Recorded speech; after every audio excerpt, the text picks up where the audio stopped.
I don't know.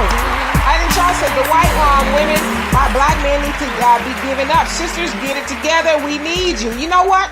I'm glad that you said that because we do need to get it together. We honestly do. We need to get it together because we need each other, point blank. You know, there is no because. It's just because we need each other in order to finish building our nation that has been stagnant since really, a couple years after slavery. I mean, we was cool a little bit in the Jim Crow era besides occasional lynching here and there. But, I mean, we had stuff. We had our own stuff. And so we just need to get it together for each other. I will say that. And let's see. Hey, Dean, what's happening? And Secret Guardian says, Cyclops Eye answers the door. Knock, knock, knock. Yeah. I just would have been like, I can't help you. Sorry, maybe homeboy down the way might need you, but you can't come in here. I mean, you got to treat them like a vampire. You know what I mean? What happens when you let a vampire in? Once the rules of the vampires, once you let them cross the threshold, you invite them. Once you welcome them in, they can come in at any time. They suck your blood. Yeah, come in at any time at that. I mean, I'm just saying, you use the vampire rule, brothers. What you want? What's your angle here? No, you can't come over the threshold. I don't need nothing you got. Thank you. Slam the door. Keep on pushing. And Al says, can you believe my mom said, tell Demetrius to turn the volume vocals down just a bit? Tell Mama I'm sorry. I do have a big, loud mouth. I speak very loudly, so please forgive me, you guys. If I'm too loud, please turn down your volume. I do it to help pick up the sound on the mics and the camera. So I do apologize if I'm blowing eardrums up. I could probably cut out the mic because I have such a big mouth, as Al sometimes reminds me. Too much information there. Not like that. Oh, sorry. Sydney says it was in February, not bi-week. Okay, so this. Oh, the first assault. So the first assault, or the assault that we're talking about now, Sydney. And so Samuel says our athletes got to find a better cause, bigger to live for than themselves. If they did, I feel they wouldn't make stupid decisions and begin to use their platform to lead their people. Otherwise, the system will use them. And that's kind of why I, too, brought up a Deontay Wilder, because he is using, I mean, from what I see, to Latiz's point, I don't know all there is to know about Mr. Wilder, but at least the part we did see, he did decide to use his platform to highlight the oppression of his people. Because we know a lot of athletes get the money and run. They get the money and run and don't talk about. They talk about black people during Black History Month, You don't hear a word from Michael Jordan. Yeah, well, I saw somewhere not too long ago where he gave a bunch of Jordans out to a school. So I guess maybe he's starting to come around. I don't know. I'm gonna kill you, Al. But because I just saw his comment. But yeah. And then so Charles says, beautifully said, D, we need each other. Yeah, we need each other. We do. Yeah, I agree. We as black women do have issues, but we all have issues. I mean, I don't think black women have more issues than white women.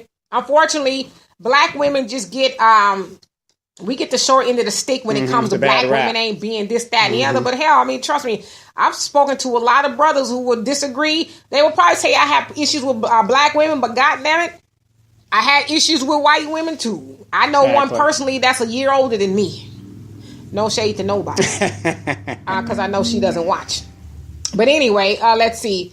And then Sydney says his friends probably has something to do with it as well. Well, but how many times have we heard of the athletes? Michael Vick.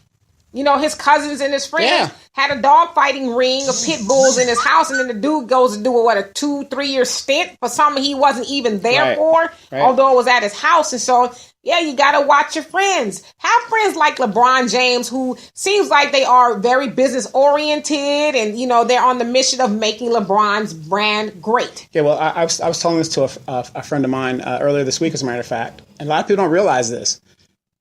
Your family will bring you down quicker than somebody outside of your family. And they don't mean to do it, but I'm just saying, it's like if you let somebody, let's say you're renting to your cousin. Right. They might pay the rent the first 3-4 times, and then they figure, you don't figure you're going to get this eviction notice is what's going to happen.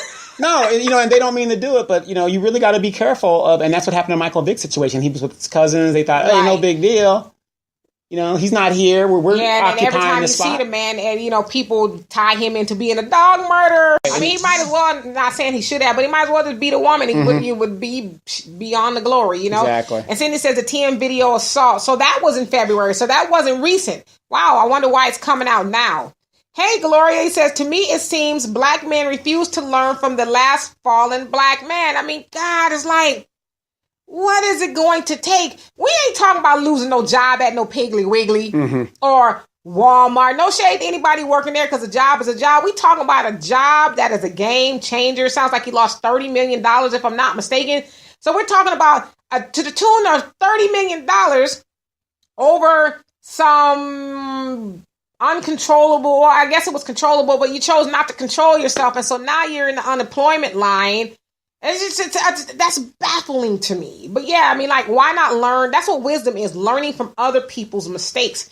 And don't forget to hit the link, you guys, if you see it. Can I say this, especially for the young men out there? And, you talk about this all the time. There's pee out there everywhere. So what's the rush between, you can get it anywhere. I mean, it's there. Well, I mean, you men always say it. I mean, I've heard my dad say it plenty of times that men tend to think with the little head instead of the big head. Right. No, I think if you don't have any self-control, no amount of money is going to buy that for you. You have to do that yourself. I mean, if money equals self-control, I mean, it seems like we would never hear about these things, but we do. And so, let's see. And then Cindy says, actually, he is doing a lot now, Michael Jordan. Yeah, that's what I've been seeing lately. And Gloria also said, many black athletes think when they get money, they get white, and they think they got white rights. Absolutely. But you know what, Gloria? They make them real clear that they really don't, right? I mean, I don't care what the circumstances is. You're just not going to be on video beating up no white girls and get away with it. They're not here, you ain't. And so nothing reminds them more that they're a black man. And what does Kanye say in All Fall Down, or one of those songs, you're still a nigga in the coupe. No matter what kind of car you're driving. Jay-Z told us very eloquently during his last album release, still nigga. No matter how much money you making.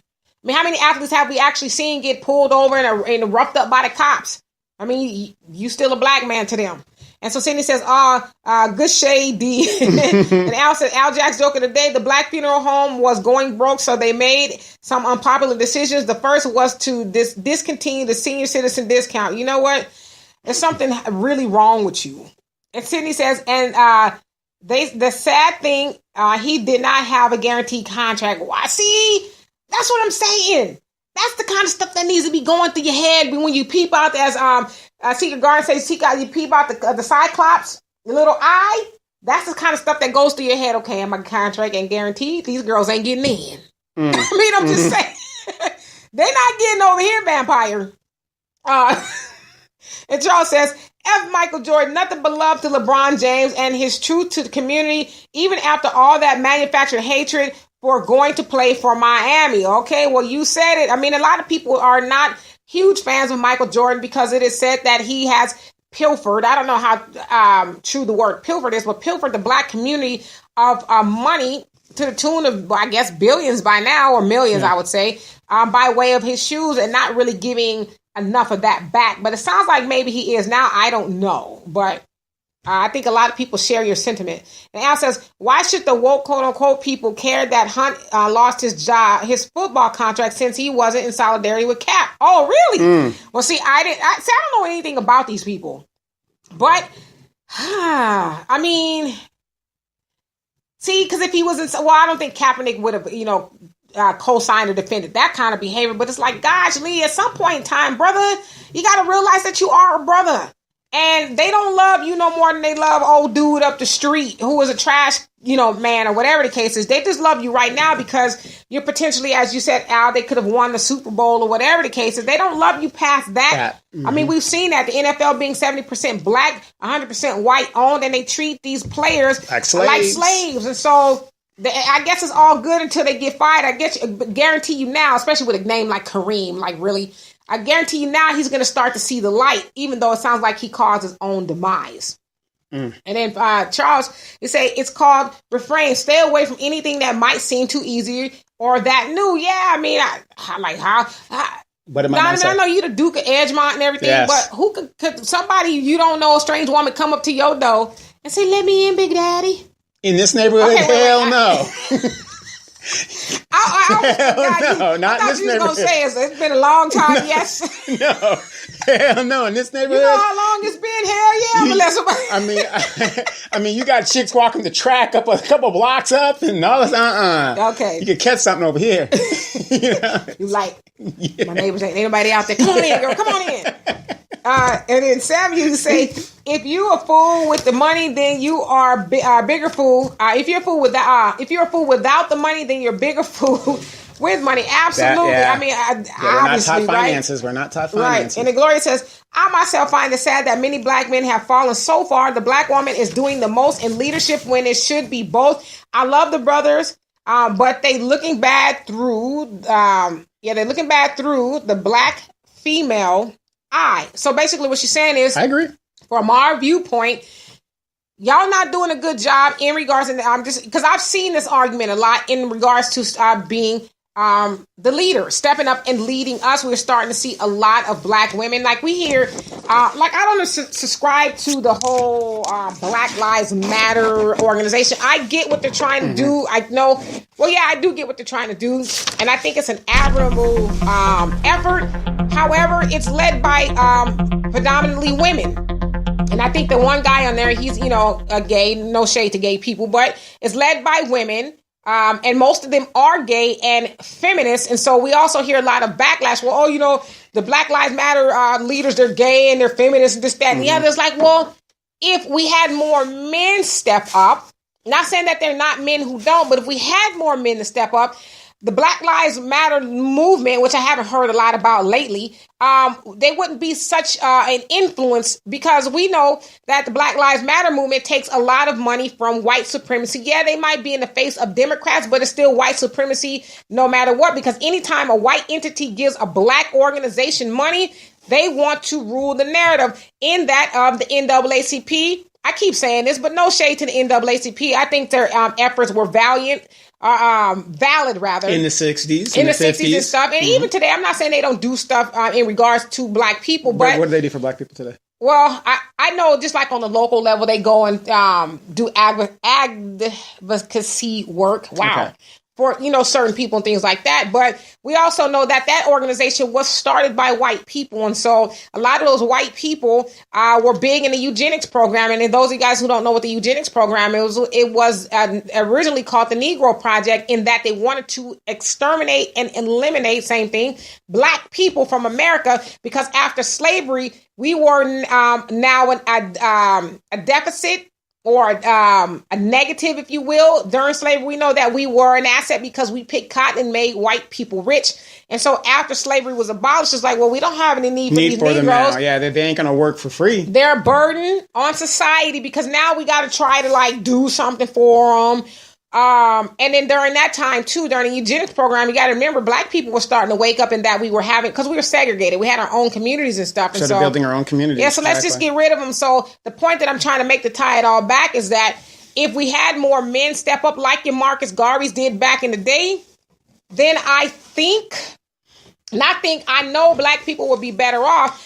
But until black men start doing that, we got to stop downgrading and talking bad about black women who are trying. Right. Now, I agree with you. You need more black men to step up. But how many black men out there that are listening to this show have got a mother that tells them to stand down? Don't do this. Don't go out there. Remember that video, that kid that was out there protesting and the mother snatched him up? Yep. And embarrassed him on national TV rather than saying all the rounds right, on TV and stuff. You know what I mean? And so we're dealing with a couple of generations now. But okay, but so this is me and Donovan's point of contention right here. Okay, so I get it. We do have a lot of black moms nowadays who won't let men, I guess you say, be men, but where they daddies at? Because if they had a good black man, a good black daddy, good black husband in the household, that woman would be like, darling, whatever you say. Right. She will follow his lead in regards to how to rear the children. Right. But again, you've got these mothers out here who don't want to expose their kids to positive black men. A good example right now. My mom is probably listening to this show right now. And a lot of stuff that I say on the show or I do on the show, she does not like. But she realizes that I'm my own man.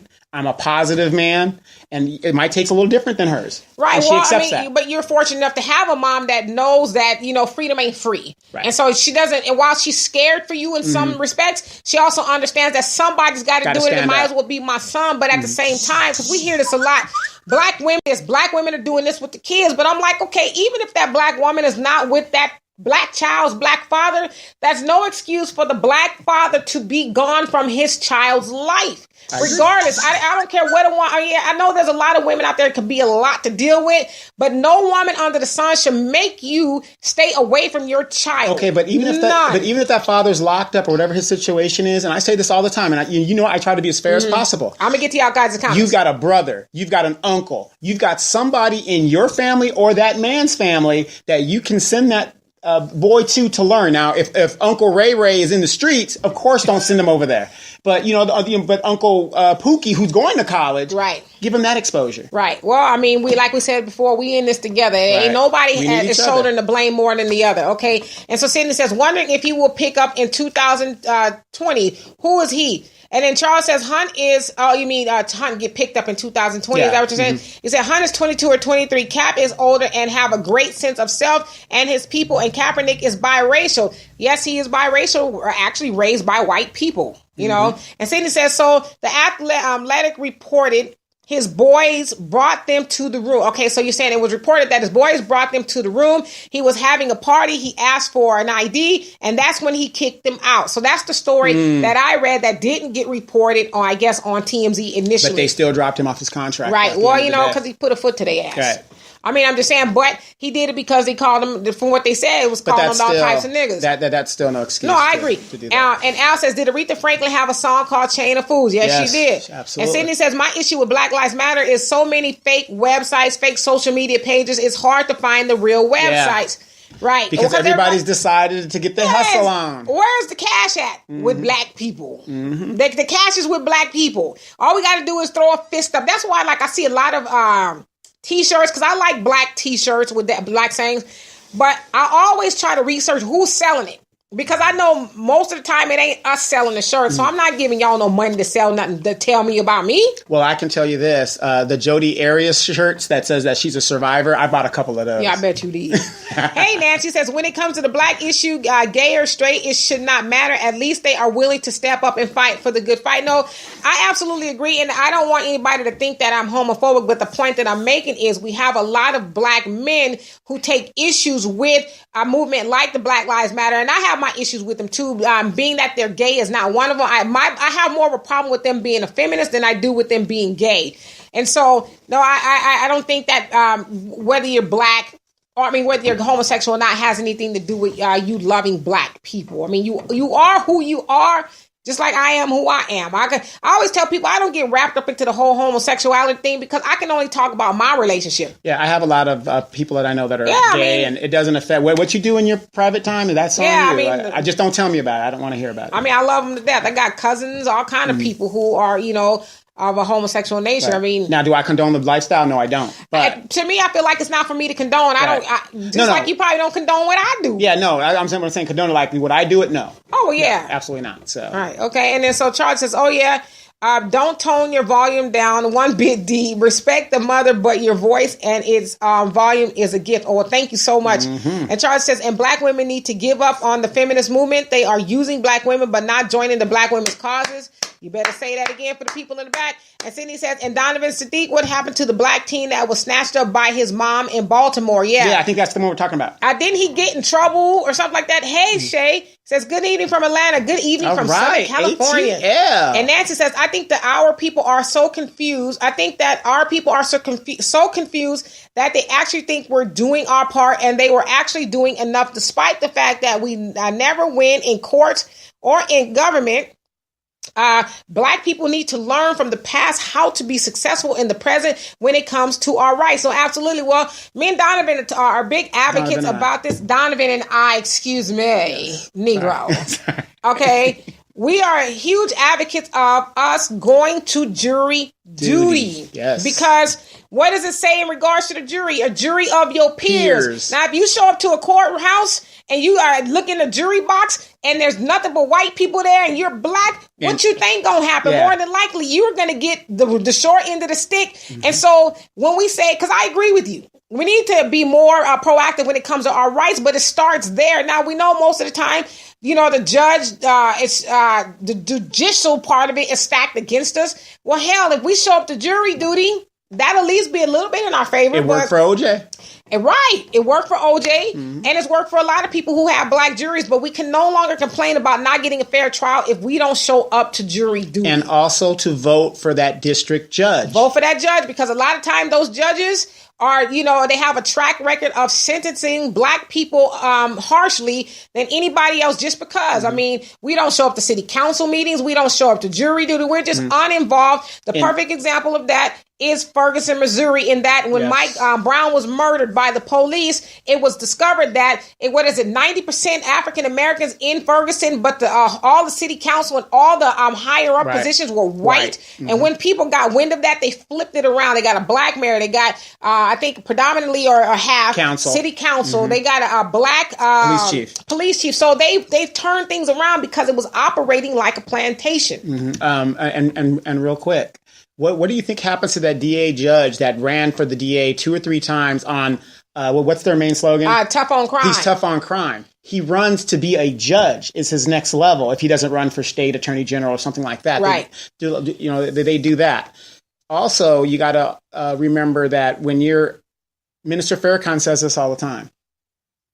You don't want to deal with the court system? Stop putting yourself in the court system and obey the laws. Well, yeah, most definitely don't put yourself in the court system, but we know that there are times where black people it's beyond our control. You're right. We get snatched into the court system, and especially, we're sentenced unfairly due to some of these judges. Yeah. They'll give, Jacob a house arrest for rape. And the same thing happened with the black guy. But give, Jerome 8 years for a bag of weed, and so... I mean, we just got. I agree with you, Nancy. We got to show up. We got to show up. And then Al says I think that was Nancy who said that. Yes, Nancy. And then Al says the black couple I was sitting next to at the game. I heard one of the sisters say she brought and read the entire Michelle Obama book, and not once did she mention anything about speaking energy and positivity into black people. So she said that's what she read about. Well, I mean, come on now. Listen, I'm not trying to offend anybody who is a fan of the Obamas. I like the Obamas too. But when as Oprah, their best friend, would say, when you know better, you do better.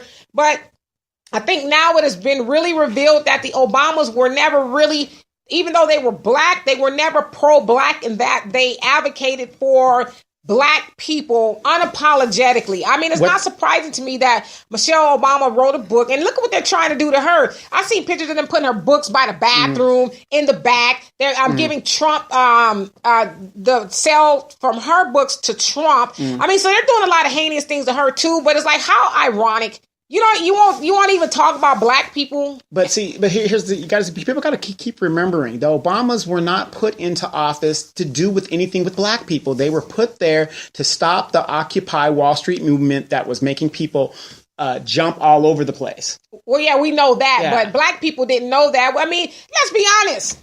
I voted for the man because he was black. I ain't gonna lie to kick it. And the Democrats knew that. Right. And they knew that because predominantly black people vote Democratically, about 85%. And Bush was on his way out. The Obamas were put there specifically to guard and work for Wall Street establishment. Right. Period. And Nancy says, honestly, I think the Black Lives Matter movement has fallen. It is more of another black organization that many will soon forgot exists. They had a good chance to do something during the Obama era. Now that they are in the Trump era, they are not even a part of the conversation anymore. Yeah, I mean, and not only that, you guys, please remember to click the link if you want to comment. But not only that, Black Lives Matter movement was tarnished a lot by white supremacy. Go figure, right? Talking about, there's a black militant group. They're violent. Yes. To my knowledge, Black Lives Matter haven't killed anybody. In fact, a lot of their leaders have been murdered.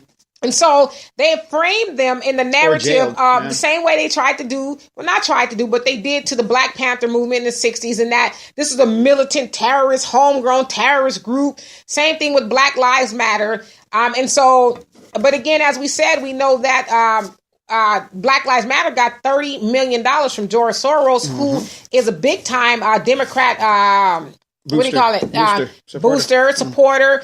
He was huge in supporting Hillary Clinton. We know what Hillary Clinton did to Black people. Especially in Haiti. Yeah, in Haiti and Libya. I mean, and so to me, you just got to kind of follow the breadcrumbs. Like, okay, all right, I see what's going on here. Connect the dots. Yeah, and here's the fact about Hillary. A lot of people don't realize when she was Secretary of State, she sold more arms to other countries than any Secretary of State up until that time. Right. Well, we're with her. You with her? No. No? Definitely you sure? Not with her. I'm positive. What about if she runs in 2020? You're not going to be with Hillary? Hell no. How dare you? You're Black, ain't you? I'm going for Cory Booker. Yeah, right. Yeah, right. And Cindy says, no, that brother is a successful young Black man. So he is a successful young Black man now. Okay, good. Okay, good. Well, that's good to hear. But I read, too, that his mother ended up with some financial difficulties and stuff. She was actually lamenting about the fact that she had went on all these television shows and things like that, and people's like, "You go, girl," you all this other stuff. And then when it came time for her to, be cash in need, she ended up getting evicted, and just a whole host of things that happened to her. So she was like, "Okay, well, where are all these people now?" So I just thought that was kind of like, how many well, examples. I have no words. I don't have a problem with the lady getting her son from danger because he was a minor. But I do have a problem with her. See, because I don't know if I would have went on all these television shows saying, yes, I did, girl. Right. Well, no, what I'm saying is we have to, like what you say all the time. Nobody's going to save us. Why are you waiting for this big payday? It's not going to happen. You're dealing with people who have shown you time and time and time again. The mom was just a media story. She was the topic of the week. Right. Hey, let's get her on. You think she'll come on? Oh, yeah, come on there. And I'll tell you how This is how you Black women should be holding down these young Black men. That's exactly what she did. True, but I think she should. Somewhere in that conversation, somebody should have said, "Well, this is how the Black family needs to." Because let's just say it this way too. She thought she was saving his life, which sounds like he's doing good now. But what about in the 60s? All those young men that got killed all the missing. young men that were out there, stomping for civil rights and things like that. Although I tend to agree with Malcolm X in that he said, Martin Luther King had Black women and children out there getting water hoses and dogs and stuff. And to, I think it was Nancy or was it Gloria, made the point that, Black men need to step up. Why y'all got these women and kids out here doing a job? Y'all need to be. Because most of us were in jail during the Birmingham stuff like that. They were doing that. But. Okay. And then, so we got about, I'll get to it. And so, let's see, because that's going to be last. Let's see. Al says, at the Texas game this past week, they had a video tribute to Bob McNair. They mentioned he was a faithful Christian. You can be a Christian and still be a racist. Of course, absolutely. You see Trump, don't you? No, he's not a Christian. He's a devil. He's a devil. I know, but I'm saying him and his homies profess to be Christians with the Family Values Party, and these were the big time highfalutin Christians. But I'm paying for prostitutes, and we dabble in a little racism, prostitution, which some people crimes. would say is synonymous in America. Christianity and racism. Yeah, I'm just saying. And Nancy says it really comes down to unity, and still there is more than a few thousand dedicated Black people doing the work on our behalf with little or no support from the Mahindi quiet millions. I think he said from the many quiet millions of Black people, period. We will only gather crumbs of success instead of achieving real success that changes something permanently. Yeah, I mean... Yes, thank you, Nancy, for acknowledging what me and Dee try to do here. Oh, stop. That's what we No, but yeah, I mean, we need each other. That's the end of the day, and I would say this to Black men, and I guess I say this to Black women too, but I guess I'm just speaking from a Black woman. You gonna stab me? You better be right. From a Black woman's point of view, stop buying the narrative that Black women ain't shit. I mean, I know we need to stop doing it too. But, women, stop dancing to a disrespectful music. Well, not only that, but, the narrative, I need to go. Black men, Go be with another race of woman because she gonna treat you better. No, black that's not women true. don't do this, and but the other races of women gonna do that. No, that's bull. That's bull. A woman a woman is gonna respond to you probably how you respond to her. Now, caveat. Depending on her basic background and how she was raised makes a significant difference. So if you're a brother that was raised in the suburbs and you get a girl that's like from the streets, her value system is going to be significantly different. And your expectation. So I mean, just because she's from the streets. No, no, that ain't what I'm saying. That she's a bad person. I don't want you have highlighter all over yourself. Yeah, absolutely. I'm not saying that that, but I'm just saying that's going to be a significant problem. It's called a courting process. Make sure you're compatible. Right. You know. Hey, Dennis, what's happening? And Ali says, "Hey, Donovan. After today's loss, the Packers fired their head coach, Mike. What? Listen, goddamn, we ain't talking about no football up in here, okay? Sorry. We ain't talking about no football. I see that. Mm-hmm. And then so Sydney says no to Booker. Yeah, absolutely. Yeah, that guy thinks he's going to be the next Obama, but that ain't going to happen. Right. And so Deanna says Donovan knows damn well he is the main one who watches these women dancing to the disrespectful music. I'm doing that for research purposes only, so that when I come on the show, I am knowledgeable about what is going on. The drop it like it hot thing or whatever that thing is. I'm trying to figure it out. Are you writing a book? No, I'm just, making sure that that when I talk about these things that I know what I'm talking about. It's called strategic research. Sounds legit. No, you got me on that one, though. She did. Oh, hell. I mean, Deanna also say you're saying a lot of problematic stuff for me, Donovan. Deanna will be back at the end of this month. Deanna, the bottom line is it's a social construct. That's Deanna's word, a social construct. Everything's Deanna, a social construct. Being my daughter. But yeah, I mean, at some point in time, we have to just, we have to realize that we need each other. I should have put my phone on vibrate. I apologize to you guys. Hold on 1 second. Let me do that really quick. Yeah, so. Okay. There we go. All right. And so I want to get into my last portion of the show. We got about 15 minutes. And so I'll go ahead and get started. And I'll continue to... thank you. Wrong notes. I'll continue to get you guys' comments. And let's see. Sydney says, Donovan, you're like LeBron in purple, in the purple and gold. Oh, man. I don't know if that's good or bad. All right. So... I want to close my commentary with this, and I want you guys to comment if you feel led to do so. All right, and so Cindy says, and where is Amanda? I don't know. She might be watching. Sometimes she just kind of incognito. And then Deanna says, don't make me get Black Twitter to cancel you. Damn. And Al says, I just tell my friends to plan next year's New Orleans trip -1. Okay. All right, so last Friday, I had the privilege to attend a play by Misty Monroe Clark called Unapologetically Black. I went to. Yeah, oh yes, that's right. Donovan was there, and you know what? I want to just give you you did so well. I did. Because Donovan don't usually do well in events sort of like that, but this man, you're a trooper. Yes. Okay? I'll relate. So me and Donovan and my little niece, Fluffy, I'm taking her with me because I want her to learn a little bit more about being Black. A lot more about being Black, actually. So last Friday, I had the privilege to attend a play by Misty Monroe Clark called Unapologetically Black. She talked about struggling to be her true Black self because she grew up in two different environments. One in South Central Los Angeles and up north in San Francisco in a predominantly white neighborhood. All right. Now, while she was discovering the Black side of life, she was told about an African-American abolitionist named Henry Highland Barnett. Now, specifically, Misty was told about a speech titled Call to Rebellion that he had given to slaves in 1834 to encourage them to rebel against their owners. Now, she recited a portion of that speech in her one-woman play that sent chills through my whole body. Really? Yes, I was like, ooh. Wow, okay. Right. Okay. You probably didn't see it because you was sitting under the heat lamp. I was sitting under the heat lamp, yeah. Right. Watching that lady's hair fry. You stupid. So she read the following. So bear with me. Now, of course, I will not ever read it as beautifully as she did. She read it with so much emotion and just, gosh. Yeah. Very powerful. It was very powerful because she also competes in speech and debate. So this was one of the speeches that she read, and she said it off the top of her head. Now, the speech is actually really long, but this is the part that she read. And it goes like this. It is in your power so to torment the God-cursed slaveholders that they will be glad to let you go free. If the scale was turned and black men were the masters and the white men the slaves, every destructive agent and element would be employed to lay down the oppressor. Danger and death would hang over their heads day and night.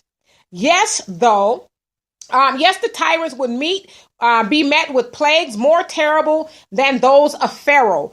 But you are a patient people. You act as though you were made for the special use of these devils. You act as though your daughters were born to pamper the lust of your masters and overseers. Don't laugh at me. No, I'm reading the comments. Go ahead. Oh, and worse than that, tamely submit while your lords tear your wives from your embraces and defile them before your eyes. In the name of God, we ask, are you men? Where is the blood of your fathers? Has it all run from your veins? Awake, awake. Amen. Millions of voices are calling you. Your dead fathers speak to you from their graves. Heaven, as a voice of thunder, calls you to arise from the dust. And again, this was Henry Highland Garnett, who was an abolitionist back in the 1834, who was talking to fellow slaves and saying, basically, what's wrong with you guys? Why are we not revolting against these people who do us harm? What's wrong with us? You know, because as he said in that little part that I read, as I said, it was very long, but the part that I read, he said, had the tables been turned, they would have did it to you. Like he says, why are you patient and waiting for somebody to free you? Why not free yourselves? And so that speech was rendered almost 200 years ago. And here we are with the same question. Mm-hmm. Why are we waiting for somebody else to free us instead of freeing ourselves? And like I said, when she spoke those words, I was just taken aback because I was like, God, Lee, even in 2018, that passage is so apropos because we are still there. Now, we're not physically in slavery, but mentally, financially, and every other way we are enslaved, but yet we keep waiting for somebody, I don't know, at this point, Trump to write legislation to say that black people, you matter.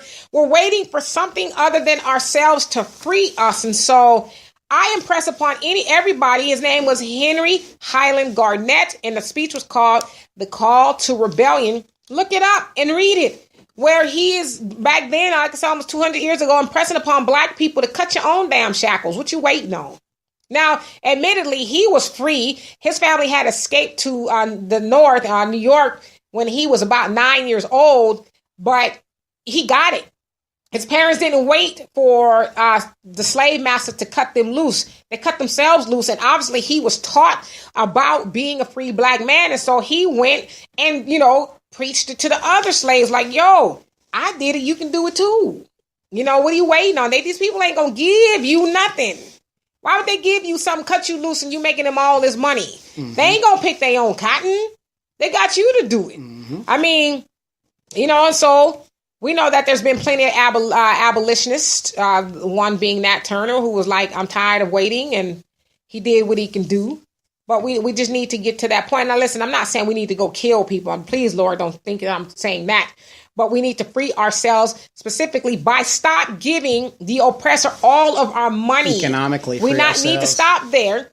And also we need to add into that, if not first, Benny, who was not on here, he's still in mourning. And so that's understandable. But he always makes it a point to say that we need to practice self-love and get knowledge of self, because without those things, we'll never understand. If we have $1.3 trillion in our hand, we'll never understand how to use it, because we don't love ourselves enough to say, I will never give all of my money to a people who dislike me again. It'll be a cold hard day. I mean, like last week I think it was a nail shop where the Asian gentleman finally went to jail because he had put his hands on yet another sister. They said that he had done it once before, but this time he got caught on video. On video, that's the only reason. But yeah, it's like it's a shop full of black women. And they're saying, oh, he got caught this time. Why do you have your black ass in these nail shops, and then you professing out your mouth that this man did it once before. How dead do we have to be to keep giving these people our money? Girl, I'm getting a fill for $4. You fill your own nails for $4. Fill your own nails. Listen, I got nubs, y'all, but I paint my own nubs. I just cannot consciously. I cannot consciously give these people my money knowing how they feel about black people. And yet, and this is to your point that you made earlier, so I will concede this point even though you was being silly, in that these black women who keep taking themselves into these nail shops are going to cost some brother who is trying to defend them his life, because he's going to go up there and try to confront these people and potentially get locked up or something because you won't stay your black ass out of these nail shops. So it's like at some point in time, we got to stop saying, well, black men are this, that, and the other to us, and then going and doing the total opposite. There was a time where black women, see, this is why I admonish black women. There was a time where black women actually listened to the black man. If the black man said, baby, stay home. Black man, stay out of them nail shops. Black woman, stay home and cook. Black woman, stay home and raise these kids. There was a time we did that instead of bucking the system. So you can't buck the system. No, not bucking the system, bucking the man. Bucking the man. Well, that's the system I'm talking about. You can't buck the man and then complain that he don't want to do nothing for or with you. You can't have it both ways. I'm sorry. But let's see. And then Nancy says, Al Jackson, I'm sad to say, represents a part of the problem because he still supports the plantation playing field. Football is a high playing plantation full of slaves why are you laughing, Donovan? Who are told to be quiet and play football, period. How can we be taken seriously when we keep supporting the enemy? Well, here's the thing, Nancy. I mean, I'm not making excuses, but I'm a rabid football fanatic, Dallas Cowboy fan. What do you tell? And I can either do that or I can go get on drugs. Like some people, they have their vices. I'm just saying, some people, if that's what so it's like either drugs or football? No. But what I'm saying is, if that's his pleasure, his guilty pleasure, he deserves that. Okay, listen. I don't watch football. Admittedly, I wasn't a big football fan even before the Kaepernick thing. But again, as I was admonishing the black women about the nails, I cannot, in good consciousness, watch football knowing how they feel about black men. I can't do it. Gotcha. I don't care if my favorite team, I mean, as I always say, and I'm a huge Kaepernick supporter, even though I see a lot of black people trying to turn on him, I don't care. I support this brother because him of all people did not have to do what he did. He's gorgeous, rich, famous. He didn't have to do none of that stuff. Nope. He could have said, that's y'all niggas' problems. I'm up here living a good life. The police ain't ever going to do none of that stuff to me. It's a smaller chance that they will anyway. But he risked it all to bring awareness to the ills that black men go through in America through the police brutality and wholesale murder of black men and the unjust laws that we are subjected to. And so I cannot, in good conscience, sit in a football stadium, I hear you, or watch a game. That's just me. Now, I'm not shading nobody else who does, but that's my stance. Right, exactly. Now, and I support Kaepernick too, even though he played for the wrong teams. He didn't play for the Dallas Cowboys. But 70% of the NFL is black men. Where were his compatriots in arms to support him? Because all they had to do was get a majority of those black guys to not play or do what he did. It would change the whole narrative. It's easy to do. That's like I said, when we complain about, let's say, Walmart, for example. I mean, for those of you guys on the podcast, I will hear from you guys, or you guys will hear from me next week. So that's to me like consumers who complain about Walmart and how they do their employees. They got them working on Christmas and all this other stuff. You know what? Walmart couldn't do that to their employees if we would stay out of Walmart until they treat their employees right. And so if fans, black fans especially, of the NFL would say, you know what, I'm standing in solidarity with my black brother because me more than him, I'm more likely to get pulled over and get my head blown off by one of these trigger-happy police officers. So I'm going to stand in solidarity with him. So, yeah, we can blame the players, but the players ain't going to have a job if we don't watch. But there isn't a league if the players say absolutely not.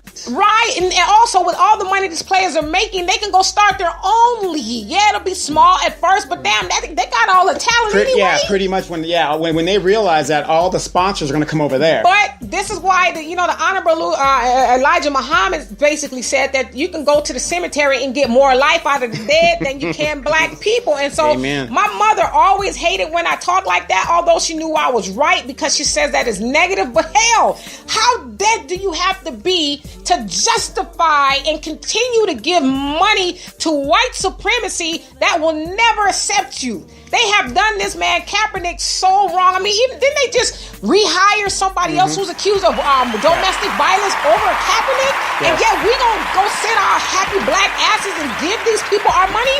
Hell, you might as well go get a slave owner,